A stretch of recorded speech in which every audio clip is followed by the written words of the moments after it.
पिछले पार्ट में देखा कि हमने कैसे सियान के ऊपर ईस्ट ड्रैगन क्लान में नॉर्थ साउथ और वेस्ट ड्रैगन क्लान ने अटैक कर दिया और एक्सियन जल्दी से जल्दी ड्रैगन फिनिक्स फ्रूट की एनर्जी को पिघलाने को लग गया, लेकिन तभी एक ड्रैगन क्लान के एल्डर ने उस पर अटैक कर दिया। लेकिन सियान उससे समझ जग गई और अपने white dragon imperial blood racer से उसको धरती में पटक दिया और एक्सोयान को बचा लिया, लेकिन वो घायल जरूर किया था। और अब कहानी आगे तो जल्दी से लाइक सब्सक्राइब बटन दबा दे। और नमस्कारम शुभारंभ। और इस पार्ट के शुरुआत में ही इस ड्रैगन क्लान में सियान की एनर्जी चारों ओर फैलने लगती है और एक वेव के जैसे सबको फील होने लगती है। उसका ड्रैगन ब्लड इंपीरियल प्रेशर सबको डराने लगता है, उसके साथी खुश होने लगते हैं और दुश्मन डर के कांपने लगते हैं। और अब क्या था, सब के सब सियान की ओर देखने लगते हैं और जितने सिपाही थे उसको सलूट करने लगते हैं, चाहे फिर वो ईस्ट का हो या वेस्ट का हो या फिर साउथ और नॉर्थ का। हर सिपाही उसके सामने झुक के ड्रैगन इंपीरियर्स की जय, ड्रैगन इंपीरियर्स की जय चिल्लाने लगता है। जितने भी ड्रैगन एल्डर ये सब एनर्जी महसूस कर रहे थे वो तुरंत अपनी लड़ाई को रोक देते हैं। वो भी समझ जाते हैं कि ये लड़ाई का रिजल्ट आ गया है। और अब क्या था, हमें एल्डर जो लोग दिखाया देता है जो बोलते हैं फाइनली हमारी जीत हुई, ड्रैगन इंपीरियर अब वापस आ गई है और ड्रैगन क्लान एक होगा भविष्य में। फाइनली सियान अपनी आंखें खोलती है और सीधा एक्सोयान के ऊपर जिसने हमला किया था उस एल्डर पे जाती है। और वो कोई और नहीं कीमिया रहता है जो कि तुरंत डर जाता है और घबराते हुए बोलता है, ड्रैगन इंपीरियर प्लीज मुझे माफ कर दीजिए, मैं तो ड्रैगन किंग के इशारे में यहाँ आया था, उनके ऑर्डर में मैं ये सब कर रहा था। और इतना बोल के वो तुरंत वहां से भागता है और 9 2 11 हो जाता है। जिसको देख के अंकल है चिल्लाते, अरे कायर कहाँ भाग रहा है, मक्कार रुक, मैं तुझको बताता हूँ। और ये बोल के उसके पीछे जाने को करते हैं, लेकिन सियान इशारा करके उनको रोक देती है और बोलती है रहने दो, अभी उस सब का समय नहीं है। और इतना बोल के एक्सोयान के पास पहुंच जाती है। जो सियान उसको देखता है लेकिन वो एकदम धुंधली दिखाई देती है, लेकिन वो बोलता है फाइनली सियान तुम आजाद हो गई। और ये बोलते हुए वो लड़खड़ाने लगता है, जिसको देख के सियान तुरंत अपनी ब्लड लाइन का dragon essence dragon Phoenix drop के साथ मिला के उसके अंदर डाल देती है और अंकल है को बोलती है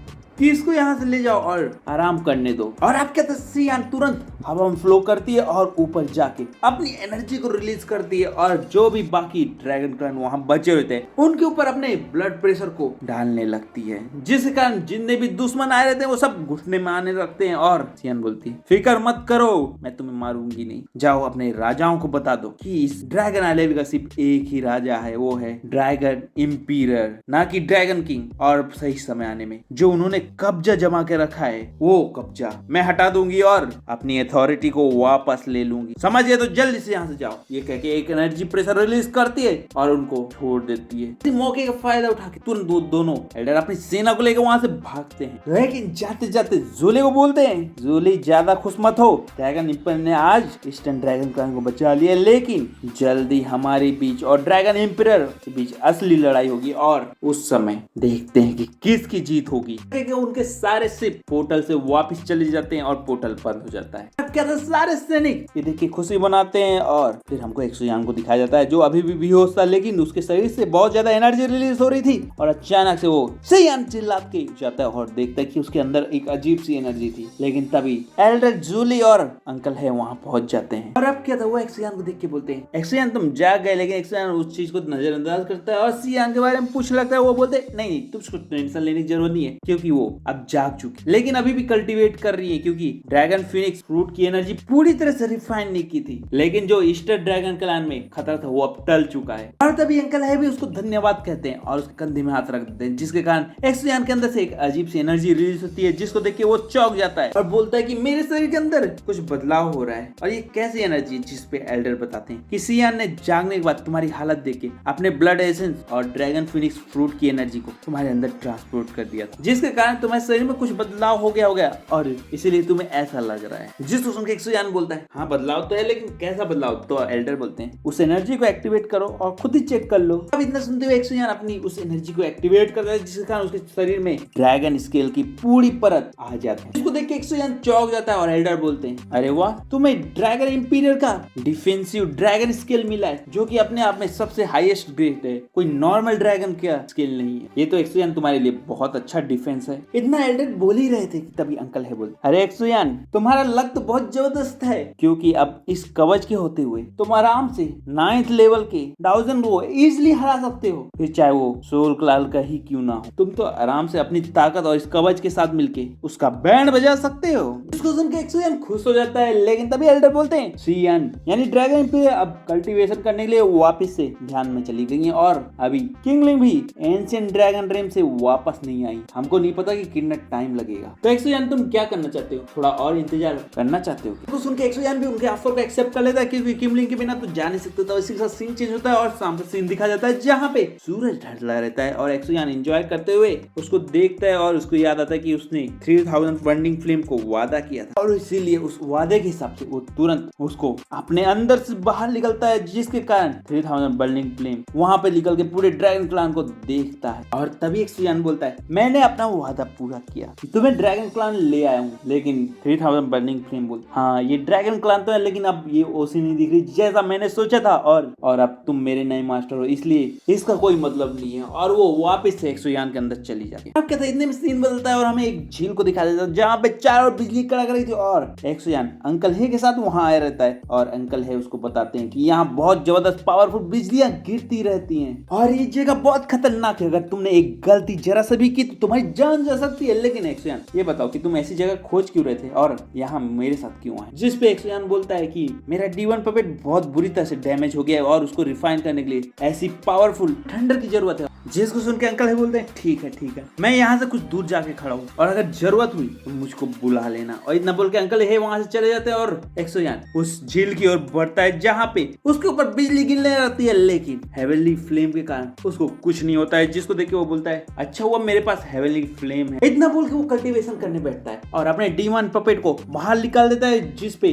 बिजली गिरने लगती है, और वो रिफाइन होने लगते हैं। जो टूटे थे वो सही होने लगते हैं, और जो सही थे वो अपग्रेड होने लगते हैं। जिसको देख के एक्सोयन खुश होता है और बोलता है फाइनली इनकी ताकत बढ़ी है। लेकिन तभी सोचता है नहीं मेरे को इतना ज्यादा खुश होने की जरूरत नहीं है, क्योंकि ये सब बाहरी शक्तियां हैं। मुझे अपनी खुद की शक्ति बढ़ानी होगी, क्योंकि ये हमेशा मेरे साथ नहीं दे पाएंगी। और इतना कह के वो अपने कल्टीवेशन में ध्यान देता और जो बिजलियां गिर रही थी उनको रिफाइन करने का फैसला करता है। इसलिए अपनी हेवनली फ्लेम को चारों ओर अपने समन कर लेता है और उन बिजलियों को अपने ऊपर गिराने लगता है, और हेवनली फ्लेम की मदद से रिफाइन करने लगता है। और ऐसे ही कल्टीवेट करते हुए समय बीतता जाता है और दिन पे दिन निकलते जाते हैं। लेकिन समय के साथ साथ वो बिजलियां और ज्यादा खतरनाक होने लगती हैं, लेकिन एक लिमिट के बाद एक्सोयन उसको एब्जॉर्ब नहीं कर पाता, क्योंकि जितनी बिजलियां गिर रही थी वो उतनी काफी नहीं थी। इसलिए वो अपनी हेवनली फ्लेम को और ज्यादा फैलाता है और एक बड़ा सा टॉर्नेडो बनाने लगता है, जिसके कारण और ज्यादा बिजलियां उसके ऊपर गिर सके, और उन हेवनली फ्लेम की मदद से वो उनको रिफाइन करने लगता है और अचानक से पूरी एनर्जी को अपने अंदर लेता है, जिसके कारण उसको बहुत दर्द होता है। लेकिन फाइनली वो ब्रेक थ्रू कर जाता है और वो अब 1000 लेवल के 5th लेवल में पहुंच जाता है। और इसीलिए अब एक्सोयन बोलता है फाइनली मैंने ब्रेक थ्रू कर लिया, अब 9th लेवल आके मेरे ऊपर हमला भी करेगा तो मैं उसको आराम से हैंडल कर लूं।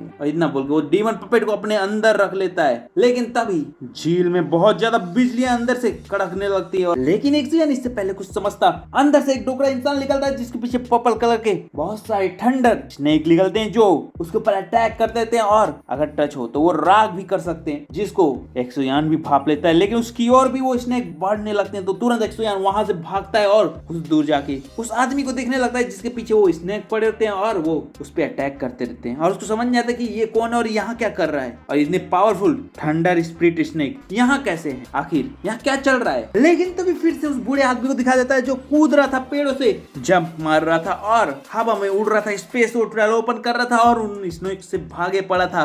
कभी इधर भागता, कभी उधर भागता, कभी ऊपर कभी नीचे, कभी जमीन में दौड़ता, और इसी तरह से वो उससे बचे पड़ा था। और अचानक से उसकी नजर एक्सोयन पे पड़ती है, और इसलिए वो उन्हीं सांप के ऊपर पैर रखता है और तेजी से उसकी ओर बढ़ता है, जिसको देख के एक्सोयन चौंक जाता है, क्योंकि वो तो उन सांप को छू भी नहीं सकता है, और ये उनके ऊपर पैर रख के उनसे बच रहा है। और उधर से उस बूढ़े दादाजी की आवाज आती है, अरे मेरे प्यारे दोस्त, तुम अकेले वहां क्यों खड़े हो, रुको मैं आता हूँ, थोड़ी सी मदद मेरी कर देना। जिसको देख के एक्सोयन डर जाता है और तुरंत भागता है, और वो डोकरा उसके पीछे लग जाता है। और अब क्या तो एक्सोयन बोलता है, अरे दादाजी इधर मत आइए ना, मैं इतना कमजोर दिख नहीं रहा हूँ, आप मेरी मदद चाहते हो, वो तो मेरे को छूते ही राख कर देंगे प्लीज। और आप क्या था, वो दादाजी को भी भरोसा देता है कि ये लड़का सच बोल रहा था, ये तो सिर्फ डाउसन लेवल के 5th लेवल में। लेकिन ये देख के वो गुस्सा होता है और बोलते अरे पागल लड़के, जब तुम इतने कमजोर थे तो यहाँ क्यों आए हो? क्या तुम्हारा दिमाग खराब हो गया या फिर तुम बहुत ज्यादा बहादुर हो? व्हाइट थंडरबोल्ट में क्या डांस करने आए थे? पागल हो गए हो क्या? और इतना सुन के एक्सोयान का भी मूड खराब होता है और बोलते अरे दादाजी मैं तो बड़े आराम से कल्टीवेट कर रहा था, मैं तो उनको छेड़ भी नहीं रहा था, लेकिन आप अचानक से इतने पावरफुल स्नेक लेके आ गए हो जिसके बारे में मेरे को पता भी नहीं था, और फिर मेरे को ताना मार। और इतना बोल के एक्सोयान तेजी से अपनी रफ्तार बढ़ाता है और आगे बढ़ता है। लेकिन वो बोलते हैं अरे लड़के तेरी स्पीड तो बहुत तेज दिख रही है, मेरे से भी ज्यादा, लेकिन इसीलिए अब तेरा उपयोग मेरे को करना होगा। और इतना बोल के वो अपनी स्पीड बढ़ाते हैं और बोलते हैं सुन लड़के माफ कर देना, लेकिन तेरी स्पीड बहुत अच्छी है। और इतना बोल के वो एक स्पेस पोर्टल ओपन करते और बोलते हैं और इसीलिए मैं यहाँ से निकलता हूँ बोल के वो वहां से गायब हो जाता है। तब देखिए एक्सोयान हैरान होता है और गुस्सा आ जाता है कि अरे जब उससे मुकाबला नहीं कर सकते थे तो आए क्यों थे? और अब वो बोलता है कि मेरे पास कोई ऑप्शन नहीं है और अपनी रफ्तार बढ़ाने लगता है और अचानक से अपनी 3000 टेक्निक को यूज करता है और एक पोर्टल से बाहर निकल जाता है। अब एक्सोयान सोचता है कि आखिर इस तालाब के अंदर क्या है जो इतना पावरफुल है, जो कि इतनी पावरफुल स्नेक को छोड़ रहा है, और वो डोकरा यहाँ क्या कर रहा था। लेकिन तभी वो वहां आ जाता है और बोलता है बच्चे मैंने तो सोचा नहीं था कि तुम्हारी रफ्तार इतनी अच्छी होगी। तो सुन के एक्सोयान वहां से तुरंत हटता है और बोलता है अच्छा जब मेरी इतनी अच्छी रफ्तार लगी तो मदद क्यों नहीं की, मेरे ऊपर मुसीबत डाल के वहां से निकल गए। तुम पक्का बहुत कमीने बेकार इंसान हो जो अपनी मुसीबत दूसरे के ऊपर डालते हो। तब बोलते हुए एक्सोयान मन में सोच रहा था कि इसकी पावर लेवल तो मेरे मास्टर के जितनी है और अगर ये चाहे तो मुझको कभी भी मार सकता है। लेकिन तभी वो दादाजी बोलते हैं अरे मेरी क्या गलती है, मुझको थोड़ी पता था कि तुम इतने कमजोर हो और फिर भी व्हाइट थंडरबोल्ट की ओर आए हो। एक्सोयान इतना सुनता है और वहां से चुपचाप जाने को करता है, लेकिन दादाजी उसके सामने आ जाते हैं और बोलते हैं अरे लड़के तेरी स्पीड बहुत अच्छी है, तू ठीक ही था कि अपने लेवल के हिसाब से। तो मैं तुझको एक चीज बताता हूँ, इस तालाब के अंदर बहुत पावरफुल थंडर है जिनको रिफाइन करके हम लोग पावरफुल बन सकते हैं, और इसीलिए मैं तेरे साथ टीम अप करना चाहता हूँ। इतना बोल के वो तालाब की ओर से बहुत सारे थंडर को खींच के अपने हाथ में दबा लेते हैं और बोलते हैं क्यों क्या बोलता है, क्या तू भी ये थंडर मेरे साथ रिफाइन करना चाहता है? तुरंत बोलता है नहीं नहीं नहीं नहीं, जितने खतरनाक वो स्नेक दिख रहे थे ना, अगर मैं घुसा तो मेरा भुर्जा बना देगा, इसलिए मैं नहीं जाने वाला वो पावर को रिफाइन करने, मैं गधा नहीं, तो मैं आपके साथ टीममेट नहीं करने वाला हूँ। मैं सोचता है कि मैं उस पावर को चाहता हूँ लेकिन मैं इतना पागल नहीं हूँ कि तुम्हारे साथ जाऊं, क्योंकि तुम तो मेरे मास्टर के लेवल के हो और तुम मेरे साथ कठपुतली जैसा खेल कभी भी खेल सकते हो। तो उनके दादाजी बोलते हैं मैंने तो सोचा कि तुम यहाँ आए हो तो तुम बहुत बहादुर हो गए, लेकिन तुम्हारी बातों से लगता है कि तुम तो बहुत बड़े डरपोक हो। और आगे बोलता है आजकल के लड़के ना कितने डरपोक हैं, मुश्किल का सामना भी नहीं कर सकते, जिसको सुन के एक्सोयान तुरंत बोलता है जी हाँ मैं बहुत डरपोक हूँ, कमजोर हूँ और कायर हूँ, इसीलिए तो मैं वहां नहीं जाने वाला हूँ। अरे लड़के फिर से सोच लो, तुम जानते नहीं मैं कौन हूँ, मैं बू हूँ। जिसको सुन के एक्सोयान बोलता है बू मार्जिंग बू। वो दादा बोलता है मार्जिंग बू ये कौन है? और बोलता है आजकल के लड़के सच में बहुत बदतमीज हो गए, चलो फिर कभी अगर मुलाकात होगी तो बात करूंगा। और इतना बोल के वो वहां से चला जाता है। अभी अंकल ही एक्सोयान के पीछे आ जाते हैं और बोलते हैं मुझको बहुत ज्यादा एनर्जी इस एरिया से रिलीज होती हुई महसूस हुई और मैं तुरंत यहाँ आ गया। एक्सोयान तुम ठीक तो? जिस पे एक्सोयान बोलता है नहीं नहीं कोई बड़ी प्रॉब्लम नहीं हुई। जिसको देख के वो बोलते हैं हाँ शुक्र है, वरना ड्रैगन इंपीरियर तो मेरी बैंड बजा देते और मेरी खाल का चिथरा उड़ा देते। और इतना बोल के वो दोनों वहां से चले जाते हैं, लेकिन तभी वो दादाजी पीछे आते हैं और बोलते हैं एक्सोयान ये नाम सुना सुना लग रहा है। कहाँ सुना है एक्सोयान? एक्सोयान खैर मेरे को अभी याद नहीं आ रहा है, लेकिन ये नाम सुना सुना जरूर लग रहा है। लेकिन ये ड्रैगन क्लान में क्या कर रहा है? क्योंकि ड्रैगन क्लान तो इंसानों को भाव भी नहीं देता है और इसको इतने रिस्पेक्ट से ड्रैगन क्लान का एल्डर बात कर रहा है। और इतने में ही सीन चेंज होता है और हमें फिर से ईस्टर्न ड्रैगन क्लान को दिखाया जाता है, जहाँ पे सियान अभी भी कल्टीवेट कर रहे थे और एक्सोयान पहुंचता है, जिसको देख के एल्डर जूली बोलते हैं एक्सोयान कांग्रेचुलेशन, तुमने 5th स्टार डोजन लेवल में ब्रेक थ्रू कर लिया है। लेकिन तभी किमलिंग भी आ जाती है और उसने भी 6 स्टार डोजन लेवल में ब्रेक थ्रू कर लिया था और इसलिए उन सबको एल्डर जूली शुभकामनाएं देते हैं ब्रेक थ्रू करने की। अब क्या था एक्सोयान का ध्यान सियान की ओर चला जाता है, जो अभी भी कल्टीवेट कर रही थी और थोड़ा सा वो परेशान दिखता है, जिसको देख के जूली बोलते हैं तुम्हें टेंशन लेने की जरूरत नहीं है, वो सिर्फ एनर्जी एब्जॉर्ब कर रही है और बहुत जल्दी ही वो एनर्जी एब्जॉर्ब करके वापस से जाग जाएगी, इसलिए तुम बेफिक्र होकर जा सकते हो। जब सही समय आएगा तो वो खुद तुम्हारे पास आएंगे। जिसको सुन के एक्सोयान बोलता है इसका मतलब अब जाने का समय आ गया और वो वहां से जाने के लिए उनसे अलविदा लेता है। लेकिन तभी एल्डर जूली एक टोकन निकालते हैं और उसको देते हैं और बोलते हैं कि कभी भी ड्रैगन आइलैंड में आना होगा तो इसको तोड़ देना, तुरंत स्पेस ओपन होगा और तुम यहाँ आ सको। और उस टोकन को लेके उन लोग वहां से निकल जाते हैं। फिर हमें स्टार पवेलियन को दिखाया जाता है, जहाँ पे मास्टर यू और मास्टर फू एक्सोयान का इंतजार करते रहते हैं और जैसे ही एक्सोयान की एनर्जी महसूस करते हैं, बोलते हैं वो आ गया, अरे वो आ गया। और इतने में ही हमें एक्सुयान और किमली को दिखाया जाता है जो उनके पास पहुंच जाते हैं। तभी मास्टर बोलते, अरे एक्सुयान तुम तो बहुत ज्यादा लेट कर दिए, फिर तुम कहाँ चले गए थे? जिसपे वो सब कुछ बताता है कि वो कैसे ड्रैगन क्लान में गया और क्या क्या हुआ। जिसको के मास्टर fu बोलते हैं, अरे वाह तुमने स्टार पवेलियन के लिए एक और ताकतवर अलायंस जोड़ लिया है। लेकिन तभी